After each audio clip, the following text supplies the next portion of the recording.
ocasión tenemos el gusto de que nos acompañe como ponente el doctor Armando Luis Munguía Félix. Él es radiólogo intervencionista, egresado tanto de la especialidad como de la subespecialidad en radiología intervencionista y terapia endovascular del Hospital General de México. Es miembro fundador de nuestro colegio y también actualmente miembro del CIDI y CIRSE, y participador activo ahorita como profesor en el Diplomado Teórico Práctico de Intervencionismo del Dolor, avalado por la Asociación Mexicana para el Estudio y Tratamiento del Dolor. Yo creo que igual después de su plática, tomaremos un momentito para que nos platique un poco sobre este curso muy completo, la verdad. Y la plática del día de hoy está titulada Manejo Intervencionista del Dolor.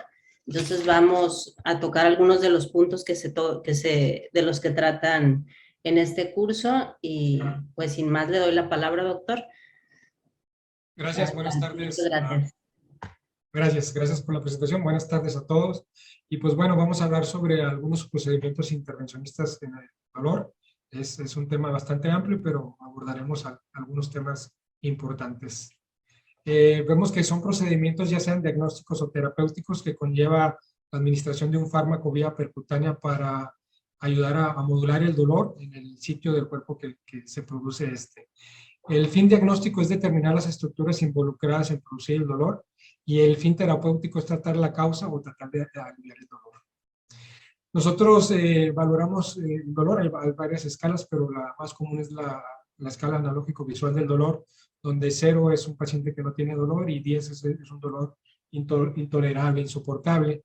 Entonces, en base a esto, pues podemos nosotros empezar con un manejo, le llamamos escalonado, desde empezar con un analgésico leve, a lo mejor un AINES, y seguir a un escalón donde usamos un opioide de acción, un opioide débil, como por ejemplo el tramadol, o seguir escalando en ese manejo del dolor hasta llegar incluso a un procedimiento intervencionista, que es donde entramos nosotros, como a realizar algún bloqueo de un nervio periférico para mitigar el síntoma, ¿no? Las indicaciones es tanto en el dolor agudo como crónico y de tipo oncológico y no oncológico. Es bien importante que nosotros siempre tengamos la selección adecuada de nuestros pacientes para que no tengamos una contraindicación del procedimiento. Por ejemplo, si viene un paciente que tiene mucho dolor en la rodilla y pensamos que es un proceso degenerativo, pero a lo mejor concomitante pudiera tener una neoplasia o una artritis séptica, pues estaría contraindicado realizar a lo mejor nuestro procedimiento. Entonces es bien importante tener la adecuada selección del paciente. Estos procedimientos siempre realizarlos con técnicas estériles. Algunos procedimientos podemos realizarlos nosotros con anestesia local, otros serán en sedación, en quirófano, algunos de ellos en consultorio. Bien importante tener el monitoreo de los signos vitales, ya que algunos de los nervios que podemos estimular o inferir, podemos tener pues efectos simpáticos o parasimpáticos, o los medicamentos que usamos podemos tener una reacción adversa a estos medicamentos, que algunos de ellos pueden ser vasodepresores y poner en riesgo la vida del paciente, y sobre todo hacerlo guiado por imagen para que sea un procedimiento seguro. Al pendiente siempre de las banderas rojas, como les comentaba, si hay algo que contraindique nuestro procedimiento, por ejemplo alguna infección o un proceso neoplásico, otras indicaciones más relativas como los factores de la coagulación, los trastornos de la coagulación, o corregir los factores de la coagulación para evitar alguna complicación al momento de realizar el procedimiento. Los tipos de procedimientos que podemos realizar son varios, entre ellos tenemos los bloqueos o inhibiciones nerviosas, que podemos abarcar desde la cadena simpática, que es el ganglio cervicotorácico, hasta a nivel cervical, hasta a nivel sacro o lumbar, que es el ganglio impar. Podemos hacer infiltraciones periféricas de los nervios periféricos, ya sea de la rodilla, hombro o alguna otra parte del cuerpo. Podemos también hacer radiofrecuencia pulsada o radiofrecuencia térmica para hacer alguna neuromodulación a través de la radiofrecuencia pulsada, o hacer una termoablación a través de la radiofrecuencia continua para ayudar a tratar el dolor. Tenemos las cementoplastías para el tratamiento de fracturas agudas, y tenemos las terapias de implante, ya sea permanente o temporales, los cordones posteriores para modular el dolor. La Sociedad Americana de Anestesia Regional, que es el ASRA, que es la que nos evalúa o nos da las recomendaciones sobre nuestros procedimientos, la eficacia que tenemos sobre ellos, en base a las publicaciones que están hechas o descritas en los últimos 20 años, pues usa varias herramientas para dar la recomendación de estos procedimientos, y alguna de estas herramientas pues es la puntuación de YADA, la fuerza de evidencia y grado de recomendación de Sackett, y entre otras. La clasificación de la evidencia según Sackett, pues vamos de la 1A al 5, dependiendo del estudio clínico que se hizo. El grado de recomendaciones A, B o C, y la pues, puntuación de YADA de score pues va de 1 a 5. Entonces, con esto tenemos, de acuerdo a las publicaciones, que el ultrasonido en la eficacia del bloqueo de nervios periféricos en extremidades superiores e inferiores, pues va a mejorar el inicio y la cualidad de nuestro bloqueo con un grado de evidencia 1B y un grado de recomendación A. Y con esto pues podemos nosotros inferir en varias patologías a nivel de rodilla y articulaciones. Ejemplo, a nivel de la rodilla, pues en procesos inflamatorios, procesos de bursitis, tendinitis, procesos crónicos degenerativos, en pacientes también posoperados de prótesis de rodilla, o incluso que van a entrar antes de entrar al quirófano, nosotros podemos realizar un bloqueo para que el paciente, perdón, llegue o lleve el mejor confort en todos estos casos. Para ello es bien importante conocer la anatomía que da la inervación a la rodilla. Recuerden que todos van a provenir del plexo lumbar y son varias ramas. Entre ellas es el nervio femoral, que va a dar el nervio safeno. A la vez el nervio safeno nos va a dar el nervio supra e infrapatelar. También tenemos el nervio ciático. El nervio ciático nos va a dar el nervio tibial y el nervio peroneo común, y todos estos pues, nos van a dar las ramas que al último nosotros llamamos nervios geniculados. Los nervios geniculados, pues tenemos el superomedial, el superolateral, el inferomedial, el inferolateral, el supra e infrarrotuliano, como había mencionado, y todos estos nervios son sensitivos, y esto es bien importante porque nosotros podemos hacer un procedimiento ablativo sin que tengamos una secuela motora, porque son sensitivos todos ellos excepto el nervio geniculado inferolateral. Este sí es motor, que es derivado del peroneo común. Es el único nervio que no trataríamos de una manera ablativa, pero sí podemos hacer ahí neuromodulación. Entonces nomás tener cuidado con este nervio que sí es motor para no dejar una secuela. Aquí tenemos una proyección apilateral de una radiografía por fluoroscopía que más o menos nos indica el trayecto o el recorrido de estos nervios, y pues vemos que recorren por toda la diáfisis a nivel del cóndilo hasta el nivel de la diáfisis del fémur y de la tibia, y pues estos serían los más importantes, ¿no?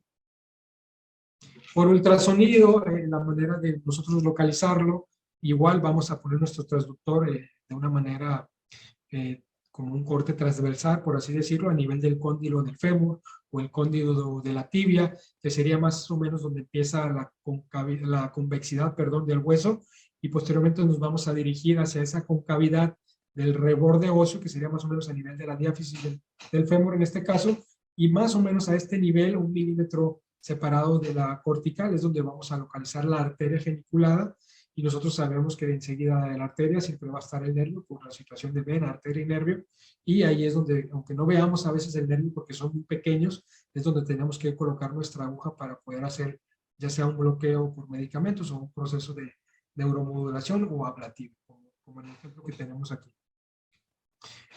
Igual acá tenemos la arteria genicular inferomedial, igual se alcanza a ver en la parte superior izquierda como ponemos el Doppler, no pinta la arteria por la angulación de la caja, en el lado derecho sí logramos pintarla, pero incluso a veces, aunque bajemos los parámetros de PRF y subamos los decibeles, angulamos la caja, a veces no logramos hacer que la arteria pinte con el modo color, pero sí podemos ver la pulsatividad de la arteria, y al momento de verla, pues no necesariamente pintarla, sabemos que ahí está, y localizarla. A veces podemos tener variantes anatómicas y tener arterias satélites, unas están un poquito más arriba, más lateral, y es importante también abarcar estas arterias, adyacentes a estas arterias, estas terminaciones nerviosas secundarias para poder hacer un bloqueo más completo.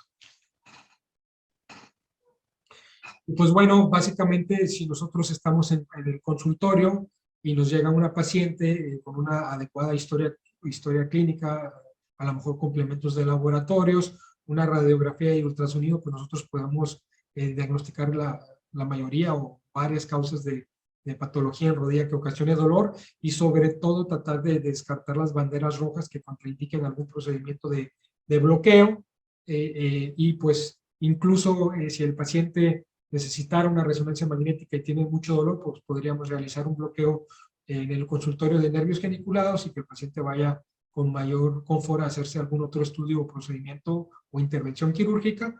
Y para eso pues usamos, cuando va a ser con medicamento, una aguja de preferencia TOLC de 28 gauge con una longitud de 8 centímetros. Generalmente la profundidad para localizar el nervio geniculado va a ser de 3 centímetros, a veces un poquito más dependiendo del grosor del tejido celular subcutáneo. Y pues guiado por ultrasonido, nosotros localizamos la situación anatómica de la arteria geniculada y pues colocamos la aguja adyacente a esta, como estamos viendo aquí en el video.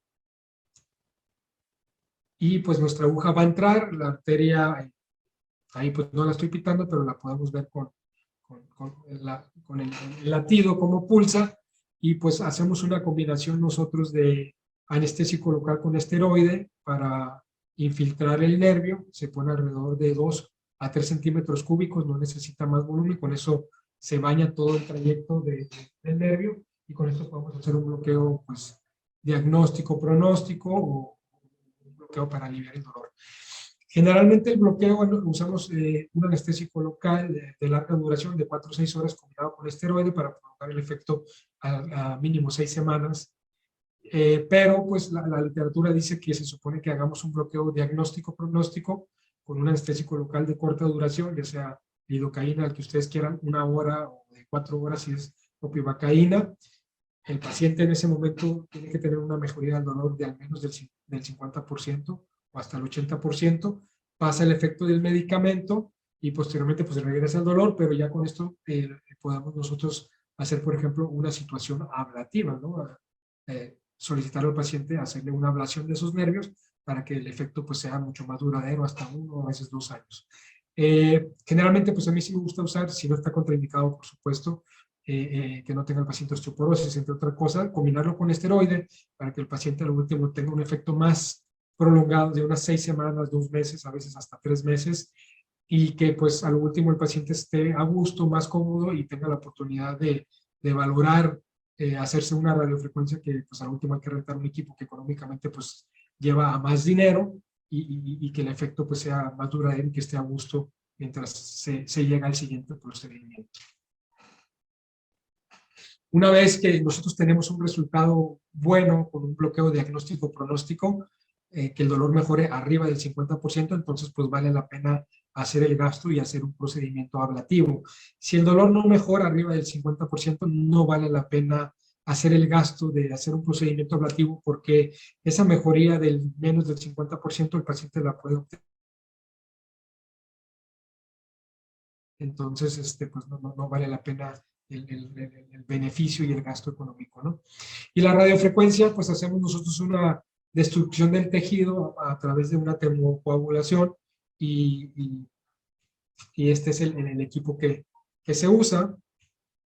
Y pues bueno, lo ideal es hacerlo de una manera híbrida, guiado por ultrasonido y por fluoroscopía, para colocar las agujas en los puntos target, ver las variantes anatómicas por ultrasonido, para tratar de abarcar todas esas variantes anatómicas y hacer un procedimiento ablativo completo, ¿no? Para que el paciente tenga el mejor beneficio posible. Y pues esto es lo que hacemos una vez que colocamos las agujas en los puntos target, que como habíamos visto más o menos es a nivel de la metáfisis, diáfisis del fémur o de la tibia. Posterior a eso nosotros hacemos una estimulación sensitiva. Generalmente el equipo tiene la capacidad de hacer estimulación sensitiva y motora de los nervios. Y pues bueno, acá en el lado izquierdo yo quise poner el ejemplo de una estimulación de un paciente que se le está haciendo un procedimiento ablativo por neuralgia del trigémino. Recordar que el quinto par craneal tiene componentes sensitivos y motores, que sobre todo la parte motora da los músculos de la masticación de la mandíbula, pues, y al momento de estimular, como es un estímulo motor, pues vemos que se están moviendo los músculos y estamos en el lugar correcto, ¿no? En el ganglio de Gasser. Acá en la rodilla, no pongo el ejemplo porque son nervios sensitivos y teóricamente, pues, al momento de estimular no tiene por qué producirse una contracción muscular. Si el paciente, a veces estos procedimientos los hacemos con sedación, si el paciente está un poco consciente, al momento de hacer un estímulo sensitivo va a referir dolor, pero no debe de haber ninguna contracción. Si hay alguna contracción, quiere decir que no estamos en el lugar correcto y tendremos que reposicionar nuestra aguja. Las agujas que usamos para hacer un procedimiento ablativo es de mayor calibre, entre 17 y 18 gauge, dependiendo del equipo de radiofrecuencia que usemos. Si es un sistema de radiofrecuencia convencional, un sistema de radiofrecuencia más moderno como el QLIF, que enfría la aguja con un sistema de agua, de circulación de agua, son agujas un poquito más gruesas para que quepa nuestra aguja ablativa. Y como les comenté, lo ideal es hacer el abordaje mixto. En este caso, este paciente que tiene variantes anatómicas, si se dan cuenta, hacemos una técnica en X, abarcando la arteria principal y las accesorias que se encuentran ahí. Dependiendo del equipo de radiofrecuencia, si es convencional, la ablación que hace es de morfología oval, con un alcance más o menos de 6 milímetros, de una forma oval. Si tenemos un sistema QLIF, la ablación que se hace es circular, con un alcance hasta de 10 milímetros, es mayor. Entonces, si nosotros no estamos en el punto correcto, pues no vamos a hacer el procedimiento a nivel del nervio y pues el riesgo de fracaso pues va a ser muy alto. Entonces es bien importante estar localizados en el punto correcto, dependiendo del equipo que tenga, y abarcar todos estos niveles, como es el caso de este paciente, que si se dan cuenta, en todos los niveles pusimos 2 agujas para abarcar la principal y los nervios accesorios que en su momento pudimos detectar por ultrasonido. Aquí quise poner un ejemplo. Este paciente que hice yo aquí en Puerto Peñasco, yo acá no tengo en este momento arco en C, pero sí tengo un equipo portátil de rayos X. Yo el abordaje lo hice con ultrasonido y bueno, la experiencia que nos da a nosotros como radiólogos intervencionistas, sabemos que la mayoría de las veces ponemos la aguja donde la queremos poner, como dicen, pero a veces al momento nosotros, yo ya había puesto las agujas por ultrasonido y quise pintar el trayecto de los nervios con contraste usando medios CC de contraste. Vean cómo con medio centímetro cúbico discurre bastante bien el trayecto de los nervios, pero al momento del nervio geniculado superior interno, al momento de yo conectar el electrodo que va al equipo de radiofrecuencia es pesado, yo sentí que la aguja se movió, entonces quise tomar la placa para corroborar cómo estaban mis agujas y poner contraste. Y si se dan cuenta, a pesar de que al principio había hecho yo en la radiografía izquierda un abordaje correcto, al momento de yo conectar el cable y que quise pasar contraste para pintar el trayecto de los nervios, por curiosidad anatómica mía, vean cómo la aguja se me movió, ¿no? Entonces, pues la tuve que volver a recolocar. Por eso la importancia a veces de hacerlo de una manera híbrida, porque pues si yo hubiera quedado con el puro ultrasonido, el nervio genicular superomedial, no, con el equipo que tenía de radiofrecuencia convencional, no hubiera quedado abarcado el trayecto del nervio. Y pues bueno, aquí estamos con una paciente, con el permiso de nuestros pacientes, como siempre he dicho, como vean que en consultorio, pues estamos haciendo aquí una neuromodulación con anestesia local. Generalmente, si hacemos un procedimiento ablativo, lo hacemos con sedación, porque sí duele, pero aquí en esta paciente, como es una paciente joven, que por problemas de peso tiene un problema degenerativo donde tenía mucho dolor, no quisimos hacer un procedimiento ablativo porque hacer ablación destruimos y también disminuyes la alimentación hacia la cortical y los tejidos. Acuérdense que adyacente están los vasos nutricios. Entonces decidimos solamente hacer neuromodulación, que es esto lo hacemos con radiofrecuencia pulsada, y la paciente pues es como si pusiéramos gabapentina ahí en el nervio, por así decirlo, junto con medicamento antiinflamatorio y todo, y también tenemos muy buenos resultados a largo plazo en cuanto al dolor, mientras la paciente pues baja de peso, a lo mejor se pone viscosuplementación, o lo combinamos a lo mejor con medicina regenerativa, ya sea PRP, prototerapia, plasma rico en plaquetas, células madres, en caso de que tenga un proceso degenerativo de leve a moderado, para tratar de regenerar un poco articulación, tendones, etcétera, dependiendo del diagnóstico y la causa, por supuesto. O si el paciente pues, es candidato a prótesis de rodilla, pues le quitas el dolor y lleva un mejor proceso quirúrgico y de rehabilitación al momento de hacer el procedimiento. ¿Qué resultados tenemos con nuestros pacientes? Por ejemplo, este paciente que tenía procesos degenerativos importantes en rodillas, caderas, el cual es candidato a prótesis, pero por enfermedades concomitantes cardíacas, etcétera, no se quisieron someter a prótesis de rodilla. Es un paciente que tiene 5 años caminando con bastón con muchísimo dolor. Lo sometimos a radiofrecuencia de nervios geniculados de ambas rodillas en quirófano, y vean cómo 24 horas después de visitarlo, se levantó sin agarrar el bastón. Insistimos en que caminara sin bastón, pero él se siente que tiene mayor apoyo con el bastón, y él caminó pues de una manera más rápida, con menos dolor, incluso dejó el bastón, y son pacientes que quedaron muy contentos, ¿no? Porque son procedimientos, entre comillas, nobles, donde el riesgo quirúrgico es muy bajo, se pueden hacer, les digo, incluso con anestesia local, con una sedación muy leve, y el paciente tiene unos resultados bastante importantes. A lo último, sí es cierto, no estamos curando ni poniendo una rodilla nueva, pero bueno, quitarle al paciente el dolor durante 1 o 2 años y que el paciente pueda caminar y tener mejor calidad de vida, de movilidad y sin dolor y sin menos medicamentos, es excelente. Y lo peor que puede pasar es que en 2 años volvamos a repetir el procedimiento otra vez y no pasa nada. Al último, recuerden que el nervio tiene una capacidad de regeneración y empieza a haber una regeneración axonal y el nervio se recupera en el transcurso del tiempo y pues vuelve a hacer la transmisión del dolor. Entonces, pues simplemente volvemos a repetir el procedimiento. Esta es otra paciente que llegó con nosotros, ella es de Durango, en silla de ruedas, y caminaba con un andador, con mucho dolor, y nosotros le hicimos un bloqueo diagnóstico-pronóstico con puro medicamento. En 15 minutos después de vigilancia de que no tenga ninguna reacción adversa a los medicamentos, la ponemos a caminar sin andador, sin dolor, y la paciente pues quedó muy contenta, ¿no? Por supuesto, esta paciente, antes de que se le pase el efecto del bloqueo con medicamentos, nosotros le hacemos el proceso ablativo en radiofrecuencia en quirófano. ¿Qué otros procedimientos podemos hacer en rodilla? Pues podemos nosotros poner esteroides intraarticulares guiados por ultrasonido, hacer un abordaje suprapatelar anteromedial, entramos a la articulación, estamos seguros que estamos en la articulación y pues podemos poner el esteroide intraarticular, podemos poner viscosuplementación, podemos también poner medicina regenerativa. Entonces el ultrasonido pues nos va a ayudar a todo esto, no nomás a bloquear los nervios, sino también a complementar este bloqueo que disminuye mucho el dolor, bueno, a lo mejor también algo de medicina regenerativa o ayudar de alguna otra manera a nuestro paciente, drenar líquido en caso de artrocentesis, etcétera, etcétera.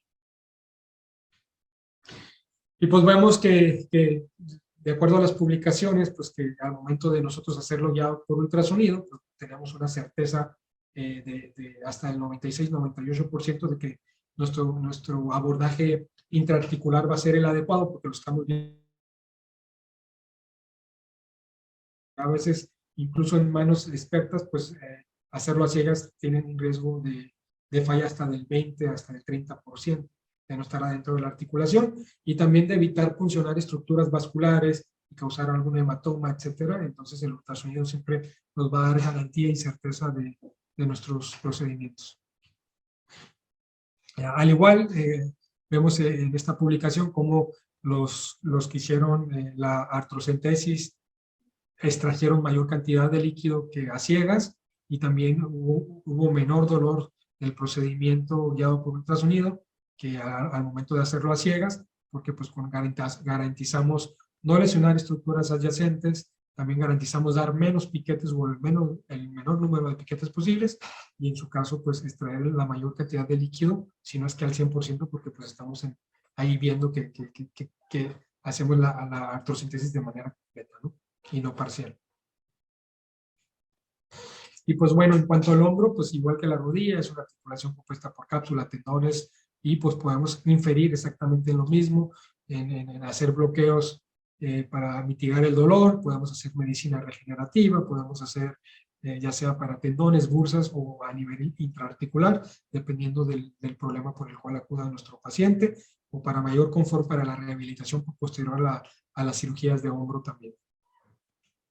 Recordando un poquito la anatomía radiológica, aquí básicamente sobre todo para la localización de nuestros nervios.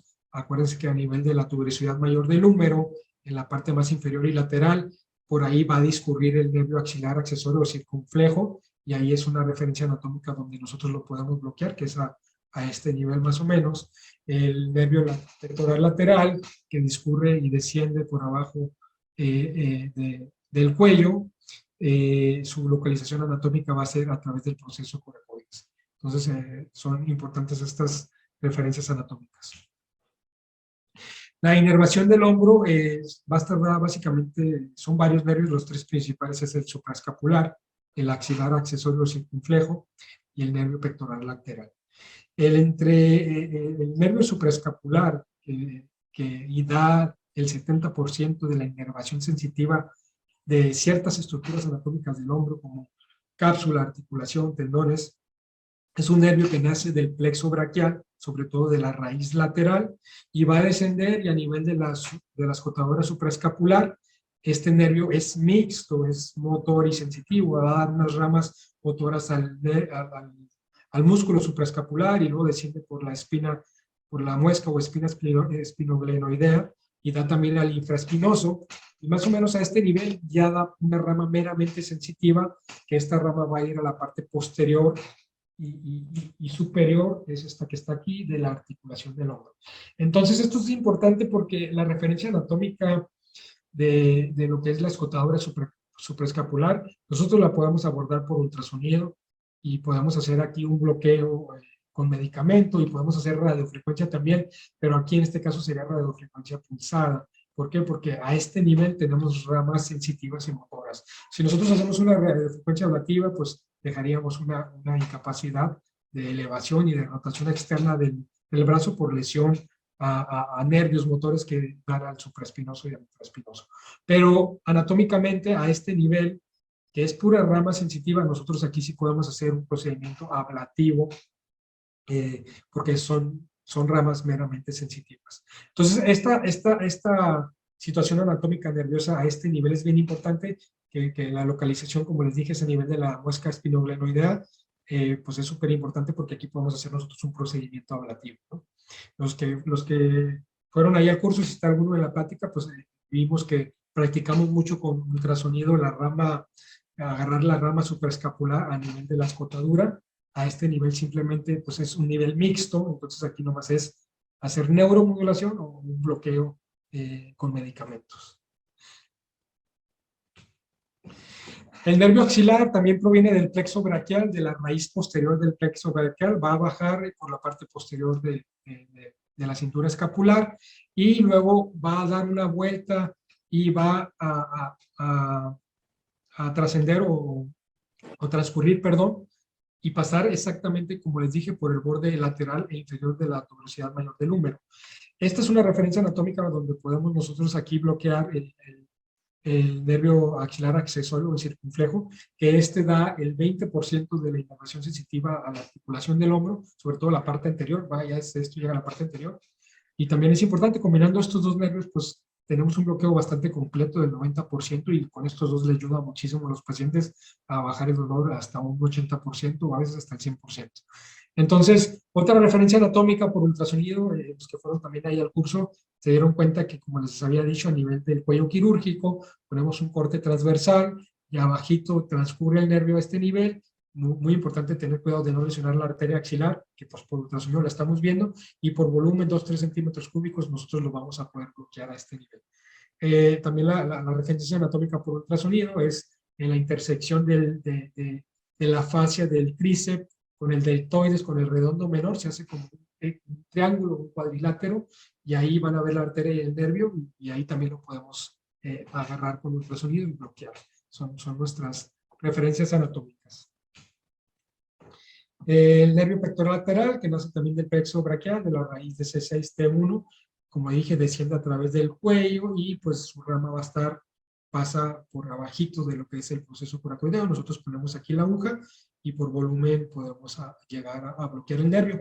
Este nervio solamente da un 10, un 8% de sensibilidad sobre todo lo que es la articulación acromioclavicular, ligamento, el ligamento coracoclavicular y acromioclavicular. Entonces, si están lesionadas, la bursa subacromial también, entonces si están lesionadas algunas de esas estructuras, pues bloquear este nervio será importante para ayudar a mitigar el dolor.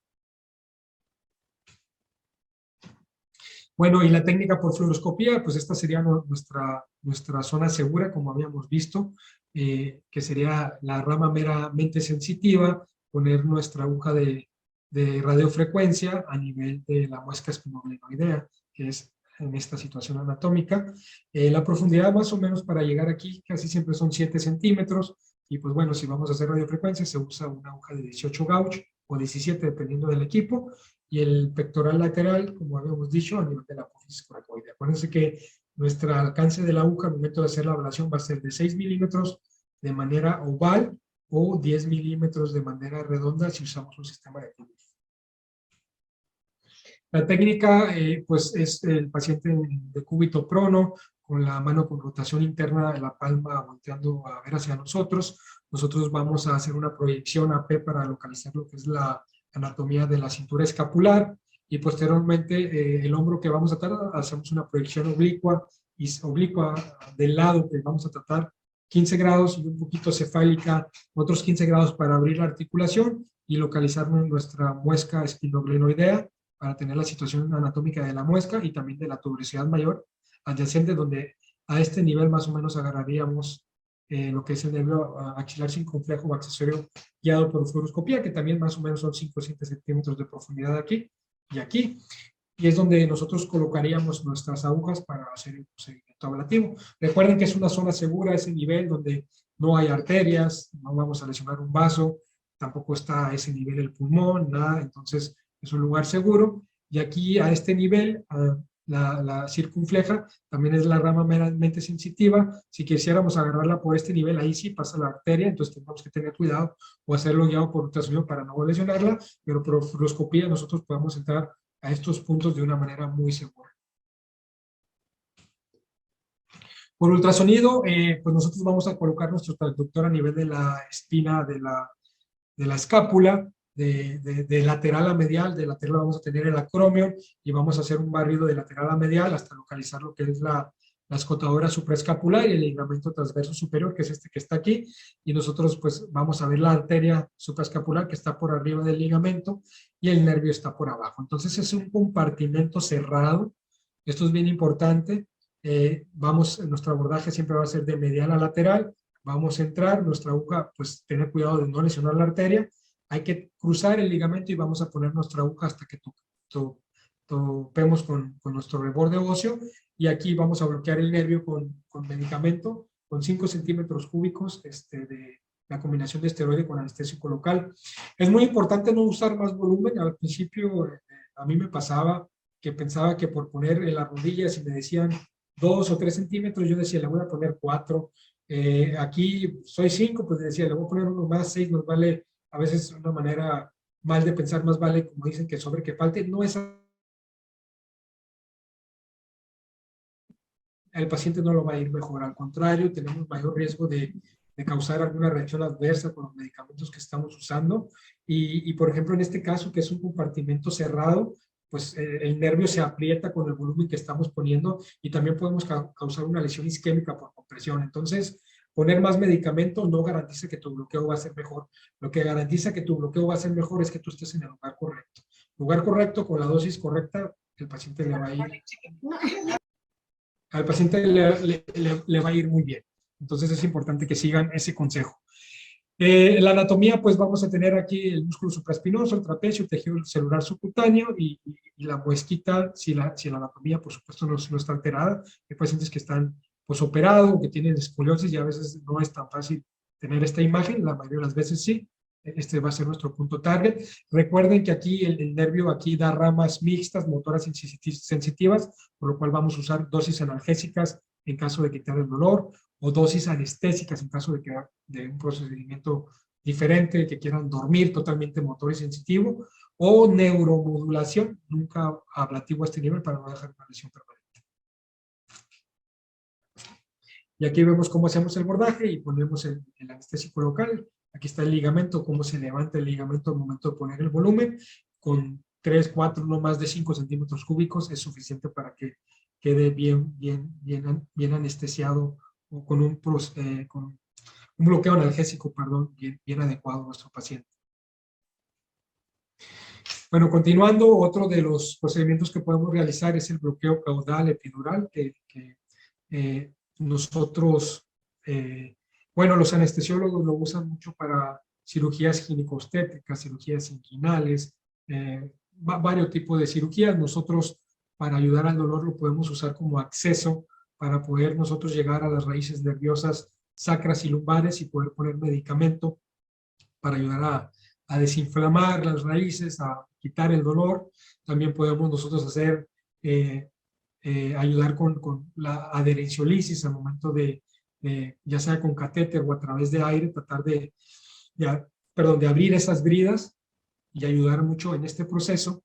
Y recordar que pues, el hueso sacro está formado por las 5 vértebras sacras que están fusionadas, pero en su parte más inferior hay una abertura que se conoce como hiato sacro. El hiato sacro, anatómicamente, pues, está formado por las astas del sacro, adyacente a lo que son las espinas ilíacas posteriores superiores, y el ligamento sacrococcigio. Entonces, más inferior se va a continuar con el coxis, ¿no? Entonces, esta abertura, que generalmente es mayor a 3 milímetros, que tiene forma de V invertida, de una U invertida, aunque hay variantes anatómicas donde podemos tener forma de V invertida, también podemos tener una forma irregular, en forma en reloj de arena, también podemos tener estrechez del hiato sacro que esté muy chiquito, menor de 3 milímetros, y todas estas causas pueden ser factores por el cual nosotros no podamos canalizar el hiato sacro, tenerlas en cuenta que con el ultrasonido las podemos evaluar de una manera sencilla. Entonces, pues nosotros podemos hacer el abordaje guiado por ultrasonido, guiado por fluoroscopía. Hay varias maneras. A mí, en lo personal, yo empiezo el transductor, empiezo de una manera transversal a nivel de L5, S1, de la apófisis o el proceso espinoso, y empiezo a hacer un descenso pasando por todas las vértebras sacras hasta llegar a los famosos cuernitos del sacro, que son las astas del sacro, que son estas que están así, aquí, que le llaman el signo de la ranita, ¿no? Se supone que estos son los ojos de la rana, y esta sería la boca, que es el espacio epidural, y aquí tenemos el ligamento sacrococcigio. Entonces, ya que estamos aquí en transverso, nos hacemos una rotación de 90 grados en un eje longitudinal, para a lo último tener nosotros parte de la cortical del hueso del sacro y del coxis, tener parte del ligamento sacrococcigio y tener el espacio epidural para poder hacer el abordaje.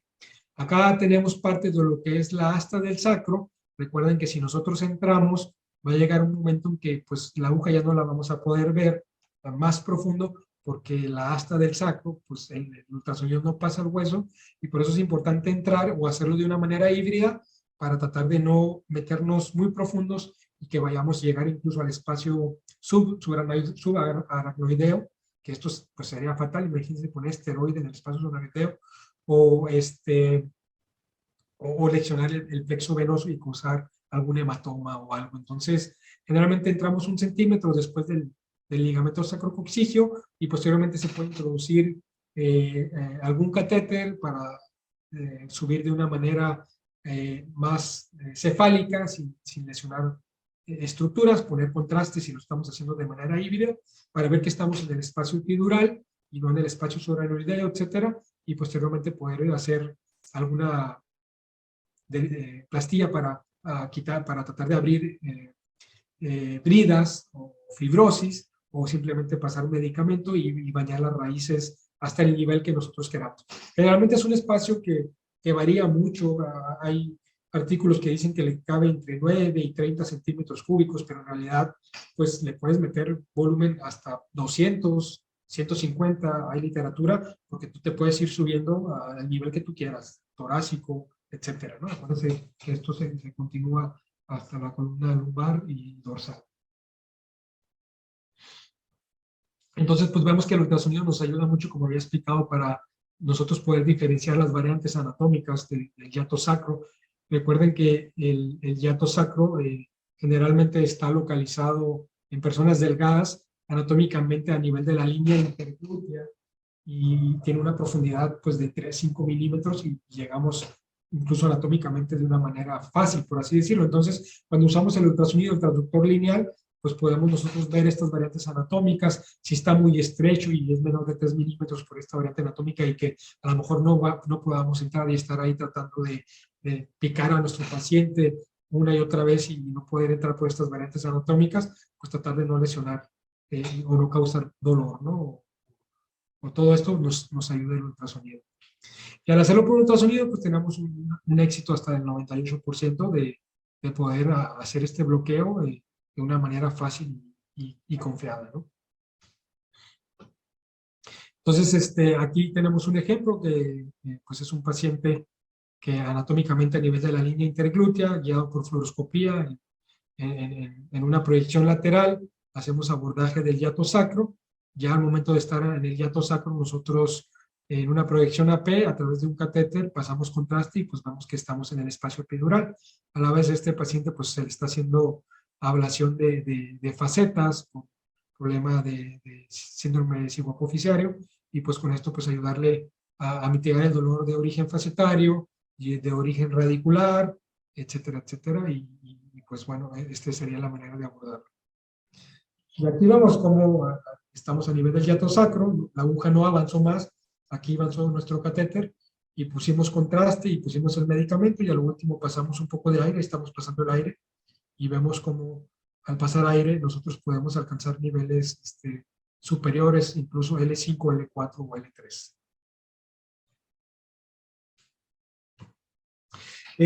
Otro sería el síndrome cigoapoficiario. Es otro tema que nosotros podemos ayudar a hacer bloqueos o radiofrecuencia. Recuerden que las articulaciones cigoapoficiarias están formadas por el proceso articular de la vértebra inferior junto con el proceso articular de la vértebra superior, y vamos a formar la articulación cigoapoficiaria, que pues tenemos en ambos lados, son articulaciones sinoviales que tienen cápsula, y por lo tanto estas articulaciones van a producir un proceso degenerativo y esto condiciona dolor. Entonces nosotros podemos ayudar mucho a este tipo de dolor. Recordar que la articulación cigoapoficiaria, su rama viene de la raíz dorsal, se llama rama medial o rama dorso-medial, y es una rama meramente sensitiva. Entonces por lo tanto pues también podemos hacer un proceso ablativo aquí con toda la confianza, porque pues es una rama no más sensitiva. Y generalmente la articulación va a tener la rama, le va a dar la rama de su mismo nivel, del mismo nivel donde se encuentra la vértebra y un nivel superior. Entonces al momento de bloquear o hacer un procedimiento ablativo para poder abarcar bien la articulación, es bien importante hacer el nivel de la articulación que estamos haciendo y un nivel superior para poder tener toda esta cobertura sensitiva de esta articulación y que nuestro bloqueo o nuestro procedimiento ablativo sea eficaz. Recuerden que el síndrome cigoapoficiario pues es un dolor localizado a nivel de la articulación cigoapoficiaria que generalmente no produce una irradiación, o el paciente puede referir que se irradia un poco a la cadera o a la región glútea, pero nunca una irradiación radicular, como por ejemplo un dolor discal o un dolor radicular. También de la columna, porque pues estas articulaciones se encargan de que nosotros podamos rotar, flexionar y extender la columna. Entonces al momento de hacer esos movimientos también puede llegar a generar dolor. Este dolor no se va a aumentar por las maniobras de Valsalva, como sí pasa con el dolor de origen discogénico. Y el signo facetario lumbar de Fortín y de Acevedo son signos muy sensibles o sensitivos que el paciente, el de Fortín, nos dice que le duele y nos señala exactamente en el área donde se encuentra la articulación, y nosotros al momento de explorar las articulaciones para hacer presión en ese centímetro cuadrado es exactamente donde le va a doler al paciente. Nosotros lo referimos como un dolor axial localizado, ¿no? Presionamos la articulación y al paciente le duele, y es exactamente a ese nivel sin que haya un dolor irradiado de origen radicular. Por supuesto que los diagnósticos diferenciales son muchos. Tenemos aquí muchas estructuras anatómicas que producen dolor: el síndrome piriforme, de los cluños, la articulación sacroiliaca, los músculos erectores de la espina, cuadrado lumbar, etcétera, etcétera. Entonces, pues es importante tomar en cuenta todos estos diagnósticos diferenciales, o la mayoría de o muchos pacientes incluso, pues vienen con varios diagnósticos a la vez, ¿no? Problemas de sacroilitis, problemas de contractura de músculos erectores de la espina, síndrome piriforme, ciático, etcétera, etcétera, y pues es una combinación de todo un poco. Por eso a veces al momento de tratar a estos pacientes abordamos varias situaciones para que el paciente le vaya lo mejor posible, y no nomás tratar el puro síndrome cigoapofisario, sino pues tratamos el síndrome de radicular con el problema cigoapofisario, a lo mejor sacroiliaco, de contractura muscular, y con todo esto garantizamos que el paciente pues tenga una mejoría y una calidad de vida mucho mejor. La situación anatómica para localizar la rama dorsomedial pues va a ser a nivel del pedículo, sobre todo en la parte súper externa del pedículo, que es el famoso ojito del perrito escocés. Recuerden que nosotros, al tener una proyección oblicua de la columna y bien alineadas nuestras plataformas de los cuerpos vertebrales, vamos a tener esta anatomía de nuestro perro, que está dado pues sobre todo en la parte de la cabeza por el proceso transverso y el espinoso, y a nivel del pedículo, a este nivel, por ahí transcurre esta raíz sensitiva, y pues es de una manera confiable, guiado por fluoroscopía y también por ultrasonido, podemos poner la aguja a este nivel y poner medicamento o hacer un procedimiento ablativo, abarcando pues todas las ramas que el paciente tenga su problema. Si es a nivel de L5, pues nosotros tenemos que hacer L5 y L4 para poder abarcar bien todo el nivel de L5, ¿no? Por la inervación anatómica que habíamos visto, que es la rama del mismo nivel y una rama superior, y una rama que viene del nivel superior al nivel que estamos tratando. Por ultrasonido también los podemos localizar. Nosotros vamos a poner nuestro transductor en un corte axial a nivel del proceso espinoso, y posteriormente nosotros, adyacente a esto, vamos a tener la lámina del cuerpo vertebral, y al hacer un barrido un poquito más lateral, sin pasarnos, porque al momento de pasarnos lo que vamos a ver es el proceso transverso, y después la costilla en caso de estar en una región dorsal, o el proceso transverso nomás, y después ya no veríamos ninguna estructura ósea si estamos en un nivel lumbar, y la lámina, y posteriormente adyacente a la lámina vamos a tener otro reborde óseo, que es este que está aquí, que va a ser la articulación cigoapofisaria, que es también por donde pasa nuestro nervio, ¿no? Que es la raíz dorsomedial.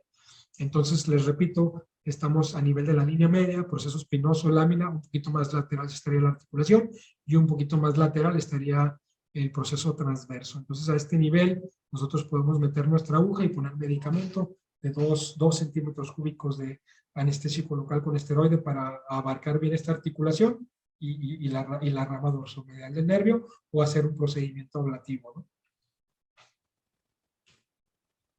Y pues vemos que la medicina basada en evidencia habla de, a nivel dolor facetario lumbar, pues la inyección intraarticular pues es un nivel de evidencia 2B, y la radiofrecuencia de la rama dorsomedial es 1B, entonces pues es muy recomendado.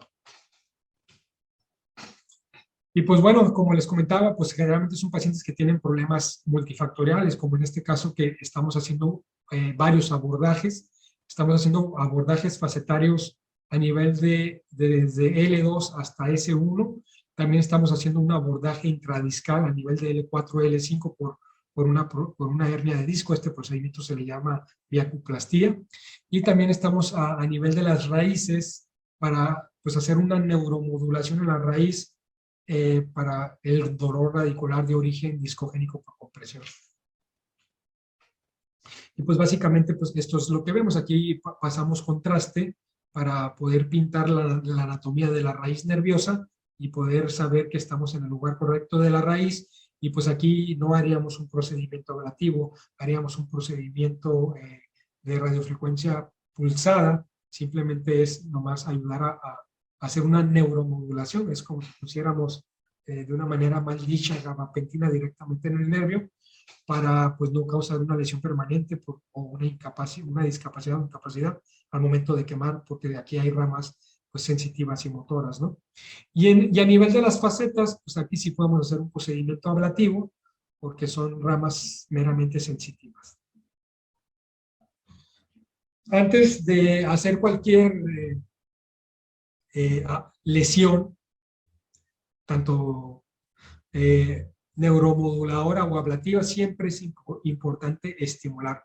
Todos estos equipos tienen estimulación para nervios motores y para nervios sensitivos. Como les había dicho, aquí estábamos a nivel de la raíz, entonces nuestro objetivo era llegar a la raíz para hacer neuromodulación a través del equipo de radiofrecuencia y a través de poner medicamentos directamente en la raíz. ¿Para qué? Para que el paciente salga sin dolor radicular después de la cirugía. Entonces, estamos estimulando y estamos viendo pues que estamos a nivel de la raíz y por eso vemos la contracción muscular. A nivel de las facetas, al momento de estimular, pues no vamos a tener una contracción porque son nervios sensitivos. Y aquí nosotros lo que hicimos pues fue hacer un procedimiento de radiofrecuencia pulsada, neuromodulación.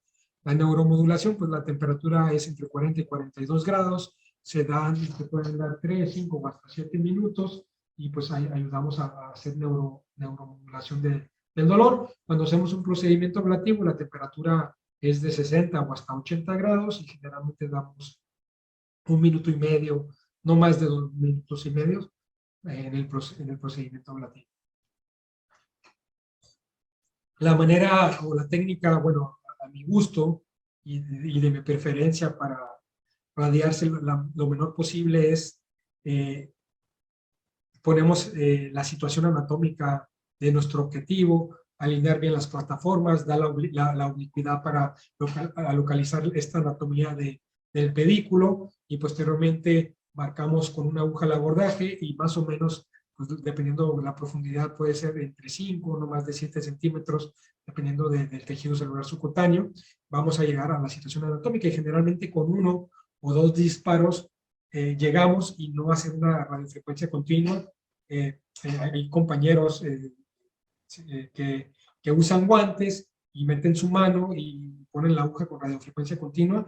No es lo correcto, no porque tengas guantes te tienes que estar radiando la mano y tampoco pues es más radiación también para el paciente y para ti como persona. Mi consejo sería hacerlo de una manera híbrida, hacer un abordaje con ultrasonido incluso y nomás dar un disparo para ver que estamos en el lugar correcto, o si estamos con pura fluoroscopía, a veces con 2 toquecitos, con 2 disparos pequeños de fluoroscopía, tu aguja ya está en el lugar correcto y es mínima la radiación. Entonces recuerden que generalmente estos pacientes son muchos niveles y no nomás es un lado, entonces son los 2 lados, muchos niveles, entonces hay que colocar varias agujas y pues hay que cuidarnos tanto nosotros como a nuestros compañeros y nuestros pacientes con este tema de la radiación, y no porque tengamos guantes y anteojos y todo lo demás, pues a veces nuestros compañeros no y el paciente tampoco vamos a estar, para mi punto de vista, usando radiación continua para este tipo de procedimientos. Es algo muy personal mío, ¿no? que yo recomiendo. En base a LARA, ¿no? De la protección radiológica. Bueno, aquí tenemos otro caso, como les dije, son pacientes con múltiples problemas. Vean cómo hicimos un abordaje intradiscal para hacer lo que nosotros llamamos viacuplastía. Aquí estamos poniendo contraste y estamos pintando el disco. También estamos agarrando otra de nuestras agujas a nivel de la raíz de L5 para hacer neuromodulación y a la vez pues hacer las facetas. Por supuesto que hicimos de los 2 lados, pero pues a veces no tenemos tantas agujas y empezamos de un lado y posible. ¿Cuál es la ventaja de estos procedimientos? La ventaja es que son procedimientos, si tienes el cuidado y todo, tan nobles que se pueden hacer con anestesia local. Por supuesto que siempre es bueno una pequeña sedación para que el paciente esté en una mejor confort. Entonces, son procedimientos ambulatorios. En 2-3 horas el paciente está en tu casa y generalmente podemos tener resultados muy buenos. Sí es bien importante, porque a veces se malinterpreta o la información, no estamos poniendo una columna nueva, no estamos quitando la hernia de disco, estamos coadyuvando a tratar el dolor, a disminuir el dolor unos 50, un 80%. La duración mínima va a ser de 1 año, pero hay gente que está bien 2 hasta 8 años con la rehabilitación, bajando de peso, etcétera, etcétera. Sobre todo que sepan que están estas alternativas en pacientes que a lo mejor no son candidatos a cirugía. Incluso tenemos muchos pacientes que los operaron y que están instrumentados y hacen fibrosis y los operaron y no quedaron bien y tienen mucho dolor, y en lo último todos estos procedimientos le ayudan muchísimo a bajar el dolor. Entonces también la cirugía no te garantiza que vas a quedar bien y no te garantiza que vas a estar sin dolor. Ahora, actualmente hay procedimientos muy modernos como la disectomía percutánea, también tenemos la disectomía endoscópica. El abordaje es igual y con unas pinzas puedes quitar un poco de disco y disminuye la compresión junto con todo esto. Entonces, la combinación de todas estas técnicas mínimamente invasivas va a hacer que el paciente le vaya mucho mejor, con procedimientos cada vez más modernos, ¿no? Entonces, es bueno siempre hablar con la honestidad al paciente y darle todas las expectativas. Ya no nomás es hablar de cirugía abierta y poner tornillos y barras, por supuesto, siempre y cuando no haya una anterolistesis. Entonces, todo esto pues cambia mucho la vida del paciente, de una situación económica más barata y que son ambulatorias, y los pacientes quedan muy contentos. Pues gracias, no sé si tengan dudas o preguntas. Nosotros estamos acá en Sonora, estamos también en la Ciudad de México, estamos también en Durango, y pues cualquier cosa estamos, teléfonos, el correo. Estos son poquitos procedimientos de los muchos que se pueden hacer, tanto de origen degenerativo o oncológico. Es simplemente como una embarradita de una manera de poder ayudar a estos pacientes.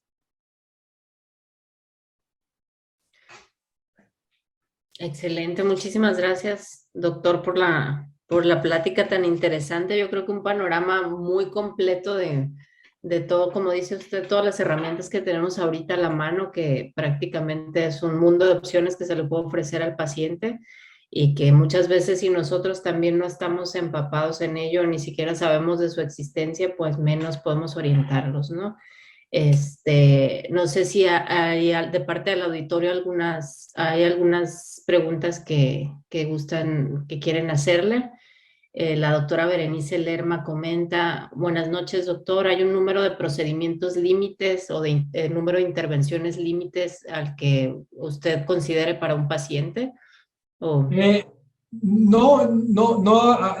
habría, si no hay ninguna contraindicación de bandera roja, como por ejemplo un proceso neoplásico, un proceso infeccioso, alguna osteomielitis, etcétera, que contraindique nuestro procedimiento, que la causa del dolor sea no secundaria a un proceso degenerativo, no, lo podemos hacer las veces que sea, siempre y cuando el paciente, un paciente real, aquí se engloba mucho que a veces son pacientes que tienen problemas depresivos, de abandono, etcétera. Entonces, a veces estos pacientes lo que buscan es la atención familiar, y cuando se la brindan, el procedimiento, evaluar el dolor es muy subjetivo a veces. Entonces, generalmente nosotros ya sabemos cuando el paciente tiene un problema de depresión. Entonces, es bien importante todo ese tema, porque hay pacientes que no refieren tanta mejoría, pero generalmente estos pacientes es una combinación de otros factores psicológicos. Entonces, es bien importante ver el tema global. Generalmente son pacientes de edad avanzada que están abandonados, obesos, y pues les pusieron atención, aunque sí les bajó el dolor. Pero cuando es un paciente real, la única contraindicación para mi punto de vista ético y económico sería que el paciente, ya sea con un procedimiento diagnóstico, pronóstico, o que lo metimos ablativo, no tenga una mejoría del dolor arriba del 50%, para mi punto de vista no tiene caso gastar en un equipo de radiofrecuencia, en un hospital y todo, cuando ese menos del 50% lo puede tener con medicamentos que neuromodulan y mitigan el dolor, como analgésicos, antiinflamatorios, etc., de una manera más económica. Perfecto. Lo otro es que si sí lo obtenemos, también es bien importante que muchos de estos pacientes incluso pudieran nomás llegar a quedar con un neuromodulador y suspender cualquier analgésico antiinflamatorio, y esto pues ayuda mucho a evitar procesos de una gastritis erosiva, procesos de problemas renales por el consumo crónico de AINES y todas estas situaciones. Perfecto. Yo creo que sí, ya aquí el contexto de cada paciente habrá que, como dice usted, tomarse en cuenta. Muchos mensajes de felicitación, doctor, excelente ponencia, el doctor Lenin Omar, la doctora María Antonia Morales. Hay varias preguntas aquí de la audiencia, vamos a tomar unos minutitos para intentar abordar varias. El doctor Ernesto Galvez igual manda sus felicitaciones y pregunta en el caso de hombro doloroso, este, ¿qué procedimiento da mejores resultados o mayor tiempo de alivio del dolor? Si recomienda usted la embolización arterial o neuromodulación o ablación. Bueno, en cuanto a la embolización arterial, yo no tengo experiencia. Habría que ver, yo lo poquito que he leído y que he comentado con los compañeros es, al momento de hacer un procedimiento de embolización, estás quitando el aporte sanguíneo a esa estructura anatómica y por ende, teóricamente, quitarías un poquito del aporte de suplemento de flujo sanguíneo y en la parte, hablando de la parte de medicina regenerativa, de la capacidad de que ese tejido se regenere más. Actualmente, la combinación de las dos cosas, lo que viene es esto de medicina ablativa, no es nuevo, ya tiene tiempo. Y ahorita lo que se está tratando de hacer es, conforme yo creo que va a ser la medicina del futuro, es ya no destruir, sino regenerar, que entra lo que es la medicina regenerativa. Para mi punto de vista, en el síndrome doloroso depende del diagnóstico.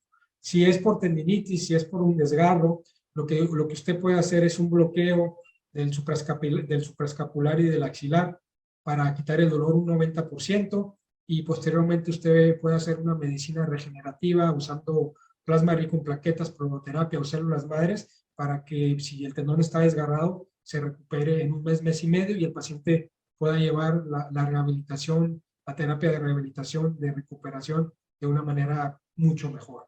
Entonces tendría que ver el contexto del diagnóstico.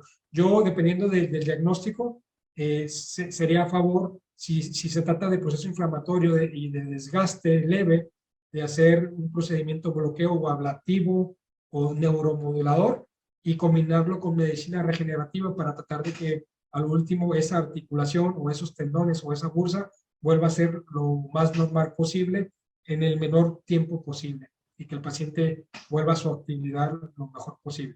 Esa sería mi sugerencia.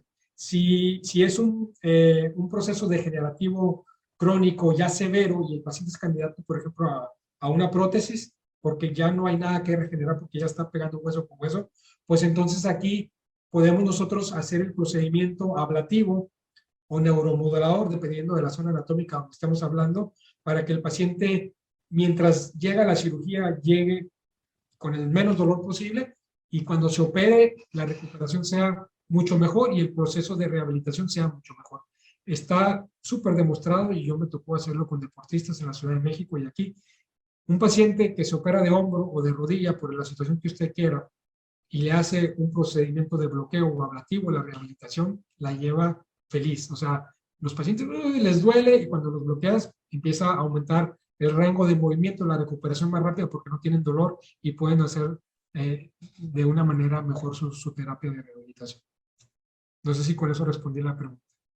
Sí, yo creo Ahora, que en cuanto a la embolización, teóricamente se contrapondría con la medicina regenerativa, porque al momento de quitar el aporte sanguíneo, quitamos la parte donde se supone que llega a través de la sangre los nutrientes y nuestras células reparadoras para poder regenerar el tejido. A lo mejor sí puede tener, no tengo experiencia, podría tener mejor resultado en cuanto al dolor, pero en cuanto a ya querer entrar al proceso de medicina regenerativa, pues a lo mejor ahí no tendríamos el mismo resultado por la disminución del aporte sanguíneo. okay. Bueno, yo creo que aquí los escenarios y las múltiples técnicas y referencias anatómicas dan para muchísima plática. Muchas felicidades en el chat. Hay varias preguntas. Yo creo que aquí es parte de lo mismo como nos ha estado respondiendo el doctor. Yo creo que el escenario de cada paciente hace que se preste para diferentes opciones, ¿no? Y mucha teoría de fondo. Una frase que comentó que me quedó muy claro. Siempre hay que buscar el lugar correcto y la dosis correcta. Entonces, para todo esto hay que empaparnos de teoría y de práctica, ¿no? Antes de retirarnos, me gustaría Nada más hacer énfasis en el curso que está llevando a cabo el doctor. No sé si gusta dejarles alguna referencia, doctor, para quien esté interesado tal vez en ahondar un poquito más en este tema. Claro, bueno, como les comenté en su momento, el curso fue dirigido a radiólogos intervencionistas. Lamentablemente no tuvimos el auge de la gente que yo esperé, ¿no? Porque en su momento varios amigos me preguntaban sobre los temas. He tenido amigos que incluso se han animado a decir, voy a hacer este bloqueo. Entonces mi intención era, más que yo estarlos asesorando, que tuvieran esa experiencia y también el respeto a los medicamentos. Quiero decirles que hay gente que se ha muerto por un bloqueo al momento de poner el medicamento adentro del vaso, puedes causar un paro cardíaco, un paro respiratorio. Entonces, aunque para nosotros como intervencionistas es muy fácil poner la aguja en donde queremos, viene el respeto hacia los medicamentos que estamos usando. Les voy a dar un ejemplo. Por ejemplo, estamos muy acostumbrados a usar la aguja chiva.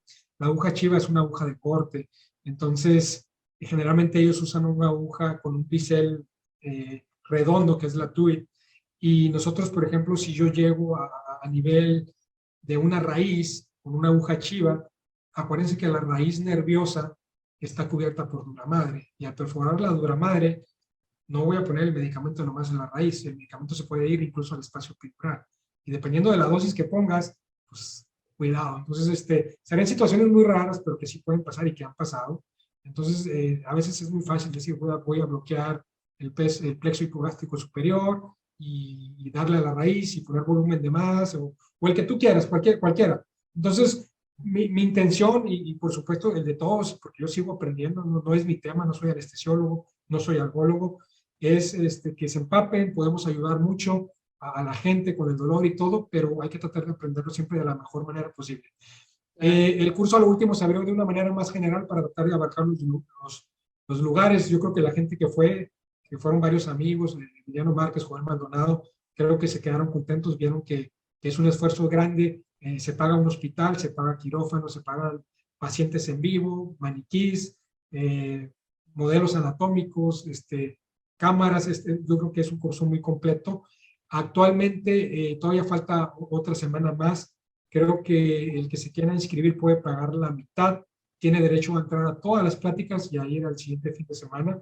Creo que pueden aprender mucho y si hay tiempo también practicar un poquito de lo que practicamos la vez pasada, que fue rodilla, hombro, cadera, etcétera. Y en su momento, pues el que quiera ahí me puede contactar y le paso la información.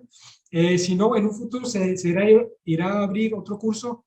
Sí, pero yo, por lo que vi, sería pues como ha sido antes para los algólogos y ortopedistas, pero igual si alguien por ahí lo puedo yo llegar a acomodar ahí, nomás me avisa y con gusto lo trato de acomodar. Generalmente abren 20, 25 lugares, no más, por la cuestión de la práctica y todo eso.